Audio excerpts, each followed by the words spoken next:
অন্নপূর্ণা ভাণ্ডারের টাকা পাবার নতুন শর্ত চালু। মুখ্যমন্ত্রী শুভেন্দুর বড় ঘোষণা। এছাড়াও তিনি বিধায়কদেরও বড় নির্দেশ দিয়েছেন। কাল যে বৈঠক হয়েছিল শনিবারে অন্নপূর্ণা যোজনা নিয়ে, সেখানে কি তিনি নির্দেশ দিয়েছেন সে বিষয়টা আলোচনা করব।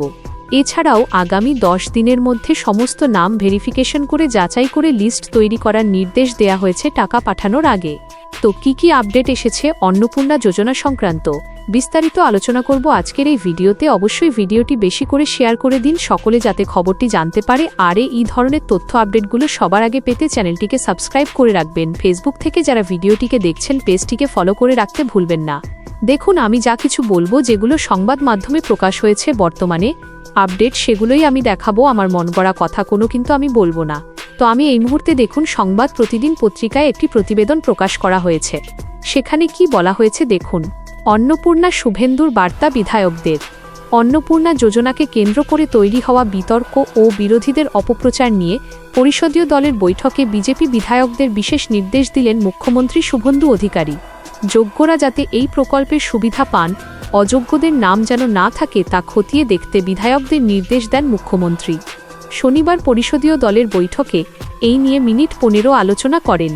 মুখ্যমন্ত্রী বলেছেন, অন্নপূর্ণা যোজনা নিয়ে ইতিমধ্যেই নানা বিতর্ক তৈরি হয়েছে। বিরোধীরা বিতর্ক তৈরির চেষ্টা করছে। তালিকায় এমন কিছু নাম নথিভুক্ত হয়েছে। অন্নপূর্ণা যোজনার আওতায় আসার কথা নয় তাদের।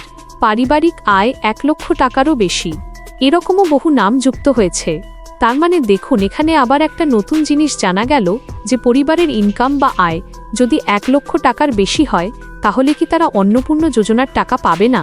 সে নিয়েই কিন্তু আবার সন্দেহ জাগছে। কারণ এখানে সে বিষয়টাও বলা হয়েছে যে পরিবারের আয় 1 লক্ষ টাকারও বেশি, এরকম বহু নাম যুক্ত হয়েছে অন্নপূর্ণা যোজনায়। মানে যুক্ত হওয়ার হয়তো কথা ছিল না, তাদের নাম যুক্ত হয়েছে, সেরকমটাই বলতে চাওয়া হয়েছে। আবার যাদের পাওয়ার কথা সেরকম অনেক নাম বাদ গিয়েছে। অফিসারদের উপর ভরসা করলে হবে না, বিধায়কদের দায়িত্ব নিতে হবে তালিকার সংযোজন ও বিয়োজনে। প্রচারের জন্য বিধায়কদের পেন ড্রাইভও দেন মুখ্যমন্ত্রী। এটা হচ্ছে পরিষদীয় বৈঠক যেটা হয়েছে, সেখানে এই বিষয়গুলো উঠে এসেছে। কালই কিন্তু এই বৈঠকটা হয়েছে। এবার আরেকটা আমি প্রতিবেদন দেখাচ্ছি। দেখুন সেখানে কি বলা হয়েছে। দেখুন, এখানে বলা হচ্ছে 10 দিনের মধ্যে না হলে অন্নপূর্ণা ভাণ্ডারের ডেডলাইন ঘোষণা। মুখ্যমন্ত্রীর অন্নপূর্ণা ভাণ্ডার প্রকল্প নিয়ে বড় ঘোষণা করলেন মুখ্যমন্ত্রী। আগামী 10 দিনের মধ্যে যোগ্য এবং অযোগ্য উপভোক্তাদের তালিকা চূড়ান্ত করার নির্দেশ দেওয়া হয়েছে। এরপরই নাক ডাকা নতুন তালিকা অনুযায়ী অর্থ পাঠানোর প্রক্রিয়া শুরু হতে পারে।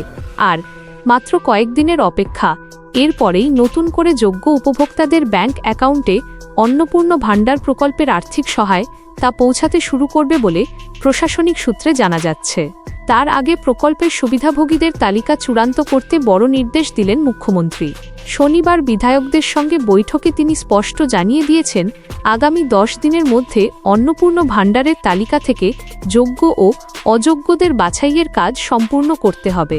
সরকারি সূত্রের দাবি, সাম্প্রতিক যাচাই প্রক্রিয়ায় বহু আবেদনকারী নথিতে অসঙ্গতি ধরা পড়েছে। কোথাও আয়ের তথ্য মিলছে না, কোথাও আবার একই পরিবারের একাধিক সদস্য আবেদন করেছেন। ফলে প্রকৃত সুবিধাভোগীদের হাতে সরকারি অনুদান পৌঁছে দিতে প্রশাসন তালিকা পুনরায় খতিয়ে দেখছে। মুখ্যমন্ত্রী বৈঠকে বিধায়কদের নির্দেশ দেন, প্রত্যেক এলাকায় দ্রুত যাচাই প্রক্রিয়া শেষ করে নির্দিষ্ট সময়ের মধ্যে চূড়ান্ত তালিকা প্রশাসনের হাতে তুলে দিতে হবে। এই কাজের ক্ষেত্রে কোনো রকম গাফিলতি বরদাস্ত করা হবে না বলেও তিনি স্পষ্ট বার্তা দিয়েছেন। প্রশাসনের একাংশের মতে এই সময়সীমা বেঁধে দেওয়ার উদ্দেশ্য হল মাস শেষ হওয়ার আগেই যাচাই শেষ করে নতুন তালিকা অনুযায়ী টাকা পাঠানোর ব্যবস্থা করা। জানা গিয়েছে, যাদের সমস্ত তথ্য ও নথি সঠিক রয়েছে এবং সরকারি নির্ধারিত যোগ্যতার শর্ত পূরণ করেছেন, তাদের অ্যাকাউন্টে আগামী কিস্তির টাকা পাঠানো হবে। অন্যদিকে যাদের তথ্য ভুল, অসম্পূর্ণ বা যোগ্যতার মানদণ্ড পূরণ করে না, তাদের নাম তালিকা থেকে বাদ পড়তে পারে। ফলে আবেদনকারীদের মধ্যে স্বাভাবিকভাবেই কৌতূহল বেড়েছে। প্রশাসনিক মহলের মতে এই যাচাই প্রক্রিয়ার মাধ্যমে প্রকল্পে স্বচ্ছতা বাড়ানোই সরকারের মূল লক্ষ্য।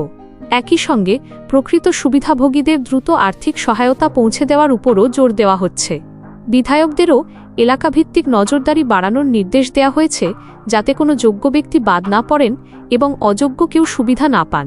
এদিকে উপভোক্তাদের একাংশ ইতিমধ্যেই জানতে শুরু করেছেন তাদের নাম চূড়ান্ত তালিকায় রয়েছে কিনা। প্রশাসনের তরফে জানানো হয়েছে, যাচাইয়ের কাজ শেষ হওয়ার পর সংশ্লিষ্ট দপ্তর থেকে পরবর্তী আপডেট প্রকাশ করা হবে। এরপর ধাপে ধাপে উপভোক্তাদের ব্যাংক অ্যাকাউন্টে অর্থ স্থানান্তরের প্রক্রিয়াও শুরু হবে। সব মিলিয়ে অন্নপূর্ণ ভাণ্ডার প্রকল্পের ক্ষেত্রে আগামী 10 দিন অত্যন্ত গুরুত্বপূর্ণ হতে চলেছে। এই সময়ের মধ্যে যোগ্য অযোগ্যদের চূড়ান্ত বাছাই সম্পূর্ণ হলে নতুন তালিকা অনুযায়ী অর্থ বিতরণের পথ অনেকটাই পরিষ্কার হয়ে যাবে। ফলে যারা আবেদন করেছেন তাদের সরকারি ঘোষণার দিকে নজর রাখার পরামর্শ দিচ্ছে প্রশাসন।